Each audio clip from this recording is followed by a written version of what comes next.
Af'al itu adalah aplikasi dari sifat. Pekerjaan itu adalah bukti daripada sifat. Jadi sifat seseorang akan terlihat dalam pekerjaannya. Gitu, dalam amalannya.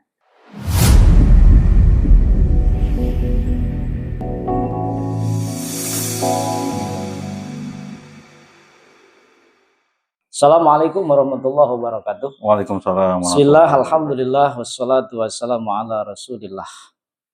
Amma ba'd, kita lanjut pembahasan af'al. Kita ulang sedikit, bahwa pada setiap zat itu, pada setiap sesuatu itu, ya, ada empat unsur. Ada empat unsur. Satu, zat.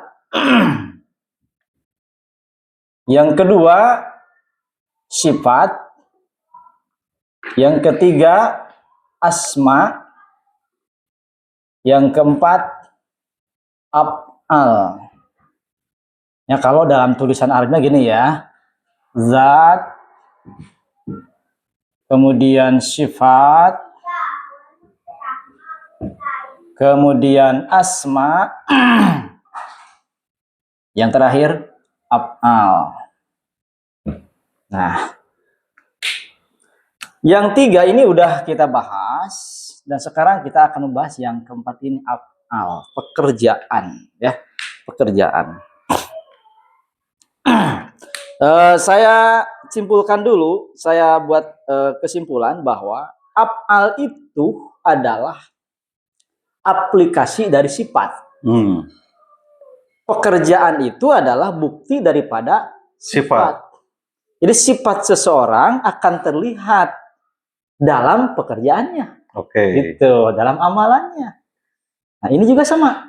Nah, kita sebagai manusia yang menyadari bahwa pada diri kita sebagai manusia itu ada 4 sifat, kan kemarin? Ya. Satu, ada sifat ilahiyah. Dua, sifat syaitonia. Tiga, sifat bahimiyah. Keempat, sifat insaniyah. Ada pada diri manusia. Nah, itu semua akan terlihat dari af'al, pekerjaannya. Nah, saya istilahkan itu sifat ilahiyah itu af'alullah. Nah, sifat ilahiyah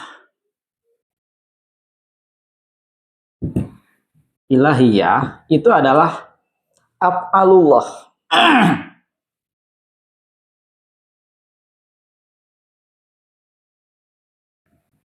Kemudian yang kedua, sifat syaitoniyah. Sifatus syaitoniyah, af'alus syaiton.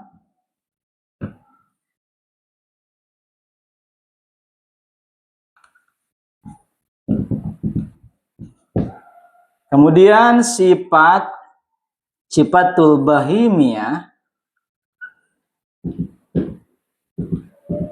itu adalah af'alul bahimiyah. Af'alul bahimiyah.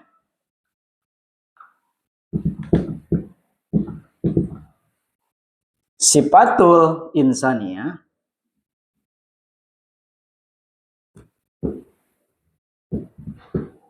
jadi af'alul basariyah.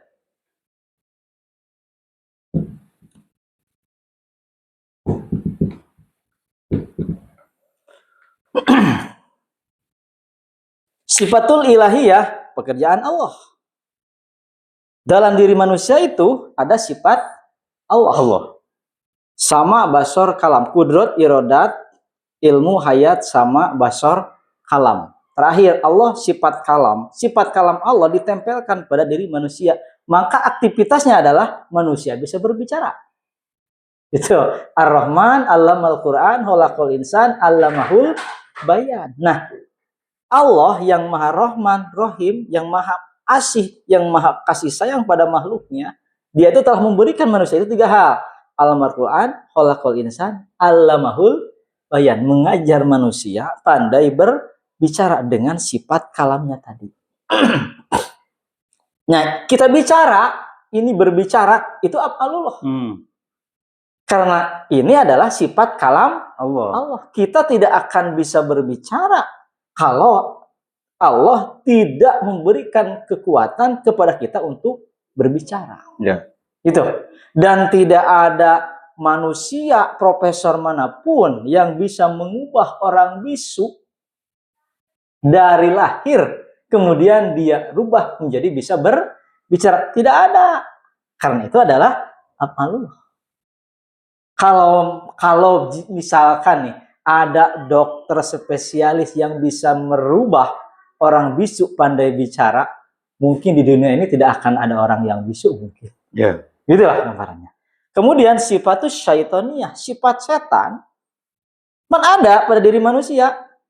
Aba wastakbaro wa kana minal kafirin. Nah, sifat syaitoniyah itu melahirkan pekerjaan-pekerjaan setan. Sama sifatul bahimiyah, sifat hewan, makan, minum, tidur, akan melahirkan pekerjaan hewan. Hewan makan, kita juga makan. Hewan tidur, manusia juga tidur. Itu sifatul bahimiyah. Gitu kan? Kemudian sifatul insaniyah, af'alul basariyah. Sifat manusia yang lemah, yang doluman, jahula, akan terlihat dari pekerjaan orang lemah, pekerjaan manusia yang bodoh, pekerjaan yang dolim, itu ada. Nah, sifat-sifat insaniyah, sifat bahimiyah, syaitoniyah, ilahiyah tadi, nah itu akan ada lahir berikut. Nah, dari sifatul ilahiyah af'alullah itu amaliyahnya disebut fitrah.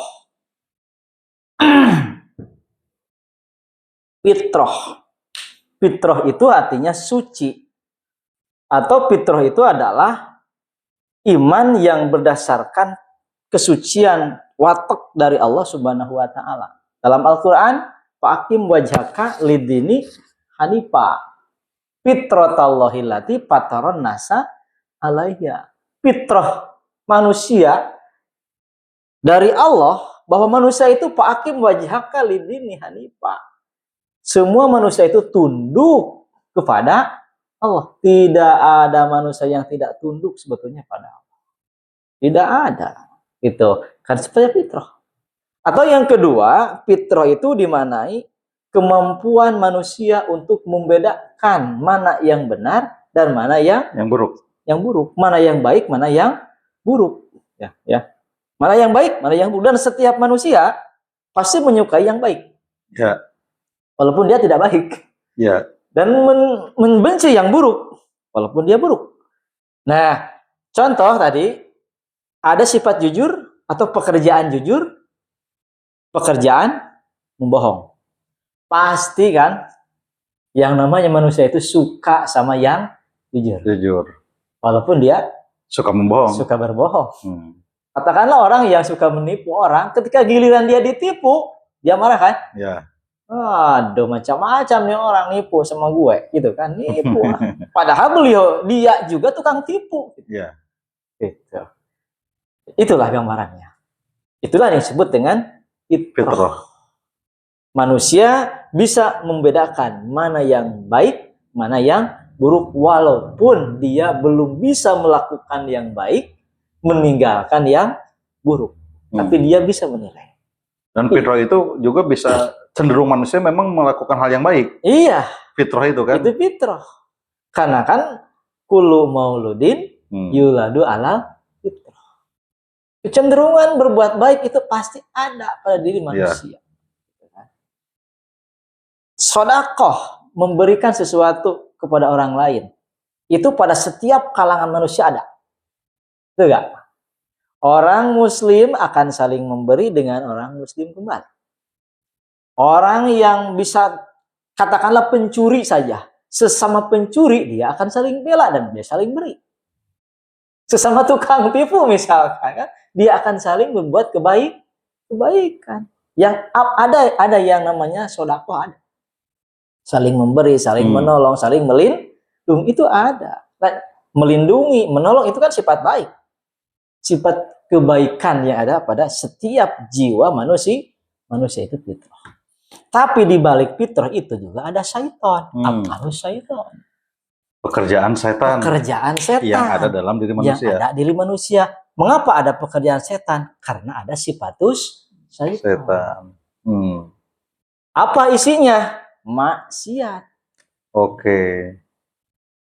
Maksiat itu pekerjaan setan. Setan. Harusnya dia itu jujur. Tapi dia tidak. Nah, ketidakjujuran itu adalah pekerjaan setan. Karena ada dorongan sifatus syaitan. Oke. Gitu. Yang ketiga, sifatul bahimiyah akan melahirkan af'alul bahimiyah. Pekerjaan hewan adalah jahiliyah. Oke. Jadi jahiliyah itu bukan pekerjaan setan sebenarnya. Bukan. Tapi pekerjaan hewan. Hewan yang ada dalam diri manusia. Diri manusia. Oke. Gitu. Yang jahiliyah itu kan bodoh, gitu kan, namanya bodoh, tidak tahu jahiliyah. Itu berarti sepertinya ulaika kal an'am balhum adallu. Kalau maksiat, pekerjaan setan itu tidak bodoh. Gitu kan? Setan itu cerdas. Kan dulu juga setan itu memberikan pembinaan kepada malaikat itu berapa tahun? 70 tahun malaikat dibina oleh setan. Dan dia itu tahu betul sama Allah. Satu dosa setan, ketika setan disuruh tunduk pada Nabi Adam, dia tidak mau. Iblis ya? Itu iblis, itu namanya. Itu begitu kan? Jadi setan itu bukan bodoh. Cerdas, dia itu tahu sama Allah. Makanya maksiat itu orang yang tahu. Tahu hukum, tahu aturan, tahu ini salah, tahu ini benar, tapi dia melanggar. Itulah maksiat. Nah, kalau bahimiyah, kan yang namanya juga binatang ternak, nggak tahu apa-apa. Dan binatang tidak pernah maksiat. Juga. Karena pekerjaan binatang itu kan bertasbih. Iya. Gitu kan. Wajar kan kalau binatang cari makan nggak bebeja heula kan bogana, tidak dia makan, tidak beli dulu kan gitu. Dia bersetubuh dengan betinanya nggak nikah dulu ya gitu kan. Ya itu hewan gitu, hewan. Nah, manusia yang tidak tahu aturan pasti kelakuannya adalah kelakuan jahil. Karena dia tidak tahu. Nah, itu ya. Iya. Kemudian yang keempat, dari sifatul insaniyah akan melahirkan af'alul basariyah. Dan af'alul basariyah ini akan bersama dengan bingkai syariah, ma'as syariah.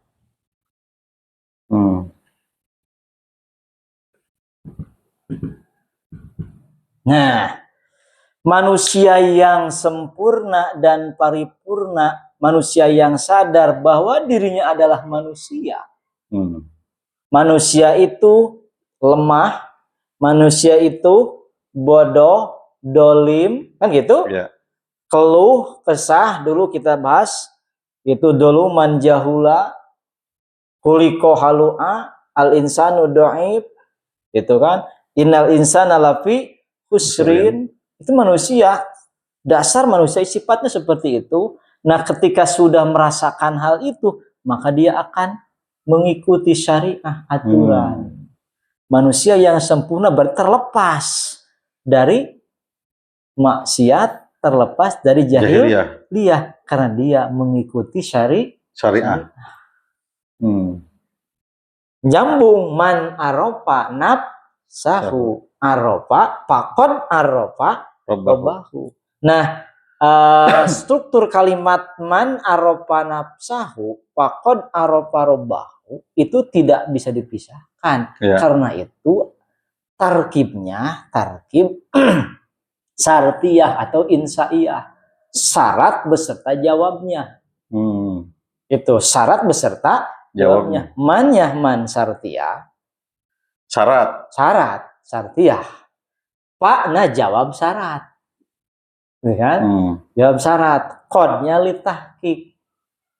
Aplikasinya aropa nafsah, aropa robah. Tahu diri, tahu Allah. Ya. Jadi satu paket. Satu paket. Gitu. Jadi tidak bisa begini kan? Sekarang mah kita marifat insan dulu lah. Ya. Nanti marifatullah. Tidak, betulnya. Inherent. Ketika dia mengetahui siapa dirinya, maka pada saat itu dia akan mengetahui Robnya. Pada saat yang bersamaan. Pada saat yang Oke. bersamaan. Gitu. Man aropa nafsaku faqad aropa Robah. Nah, itu. Nah, ketika manusia yang menyadari punya sifat insaniyah melahirkan af'alul basariyah yang senantiasa ma'ash syariah, aplikasinya itu beserta atau ala syariah, di atas syariah, nempel di atas syariah, selalu bersama syariah. Aplikasi dari sifatul insan yang selamat melahirkan af'al basyariyah ma'asma syariah itu 3 tuntutannya. 1, iman. 2, Islam. 3, ihsan. 3 amal inilah, 3 kata ini yang menjadi pembeda, yang menjadi penentu manusia dari setan, manusia dari binatang ternak, manusia dari Allah. Gitu kan? Karena kalau manusia tidak melakukan 3 prinsip ini, maka dia akan merasa jadi Tuhan. Oke. Seperti Firaun. Betul. Ana rabbukumul a'la. Dia tidak punya iman, Islam, ihsan.